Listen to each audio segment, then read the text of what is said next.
और कुछ बच्चे डॉक्टर की तरह लिखते हैं कि या तो खुद पढ़े या खुदा पढ़े। उनकी लिखाई लोगों को समझ में नहीं आती, तो वो बहुत अच्छे ड्राइंग नहीं कर सकते, पेंटिंग नहीं बना सकते। और जिसका कलम सदा हुआ है, he or she can become a good artist और good painter होता। तो आप ये देखिए, ये चीजें बहुत सारी बच्चों को मिली होती है जेनेटिकली, आपके जो माता पिता से आपको जीन्स मिले उसके जरिए। हमारा जो माहौल है उसमें ये भेड़ चाल है कि फलाने के बच्चे ने बीटेक किया, हम भी अपने बच्चे को बीटेक करेंगे। उस बच्ची ने बीएड किया है, डीएलएड किया है, हमारी बेटी भी बीएड और डीएलएड करेगी। नहीं, कभी इस दौड़ में मत पड़ना कि आप परिवेश से प्रभावित हो। आप ये देखना कि हमारे अंदर क्या है।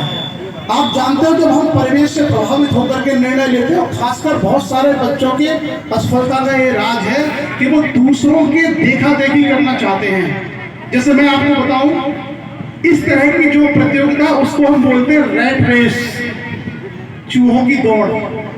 क्या बोलते हैं? रैट रेस, चूहों की दौड़। चूहों की दौड़ की खासियत क्या होती है? चूहे अगर दौड़ेंगे तो उसकी विशेषता क्या होगी?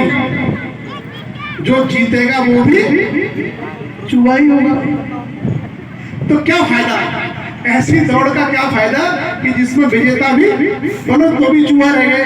तो कभी भी इस परिवेश से प्रभावित मत होना। आप लोग खुद तय करिए कि हमारे अंदर ये नेचुरल टैलेंट है। One thing.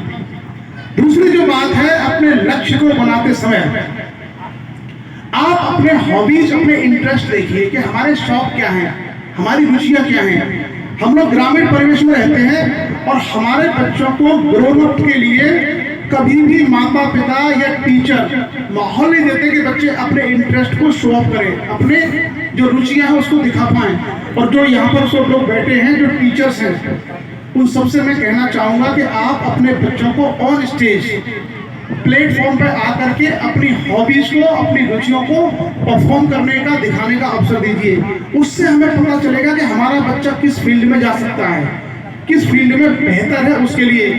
और जो जैसे एक ये लगा रखा है कि पढ़ लिख करके या ये वाली पढ़ाई करके ही सब कुछ होता है, नहीं। जैसे ग्रामीण परिवेश में लड़कों के मामले में कहा जाता है कि मैथ अच्छा होना चाहिए। क्या? मैथ अच्छा हो, बच्चा क्या बनेगा? इंजीनियर। क्या बनता है? इंजीनियर। हमने मान लिया कि इंजीनियरिंग सबसे बड़ी पढ़ाई है, या किसी ने बोला कि सर कमिश्नर है तो आईएएस सबसे बड़ी पढ़ाई है। ये हम मान लेते हैं और बच्चों पर थोपते हैं कि नहीं, तुम भी यही करो। मैथ आता नहीं है तो भी मैथ पढ़ो। सर ने आईएएस की तैयारी की थी, अब तुमको कुछ जिंदगी में बनना है तो आईएएस बन के दिखाओ। अरे हो सकता है उसका इंटरेस्ट ना हो बच्चे का, या बच्चा सहज ना हो। तो कभी भी किसी बच्चे को इस तरह की चीजों से मत जोड़िए। केवल ये देखिए कि वो किसमें अच्छा कर सकता है। और मैं आपको एग्जांपल देता हूं, देखो कैसे अच्छा होता है। जैसे मान लो मेरी जो नौकरी है सिविल सेवा, ये देश की सबसे बड़ी नौकरी है, ठीक है।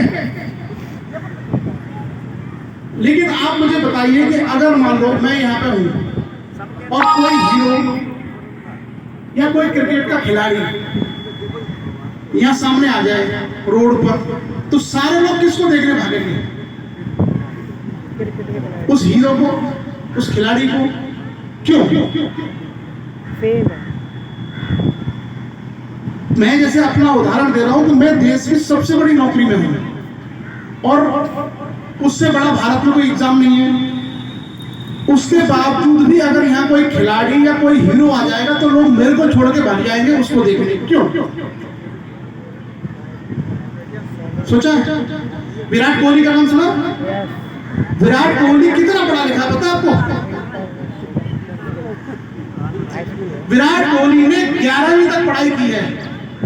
कौन सी क्लास तक? 11वीं तक। अभी उसने इंटर भी नहीं किया और शायद करेगा भी नहीं। लेकिन आप ये देखिए उसके पास कितनी इनकम, कितनी सिक्योरिटी है और कितने लोग उसको देखने सुनने के लिए जाएंगे, क्योंकि वो अपने फील्ड में टॉप पर है। तो इस बात से कोई फर्क नहीं पड़ता कि मेरे को मैथ नहीं आता तो मैं आगे नहीं जा सकती, या मुझे साइंस नहीं आती तो मैं आगे नहीं जा सकती, या मुझे खेलना नहीं आता तो मैं आगे नहीं जा सकती। अपना फील्ड चुनिए। आप ये देखिएगा कि एक प्रोफेसर अगर किसी यूनिवर्सिटी में पढ़ाता है, किताब लिखता है, तो हमारे जैसे न जाने कितने कमिश्नर उसके पैर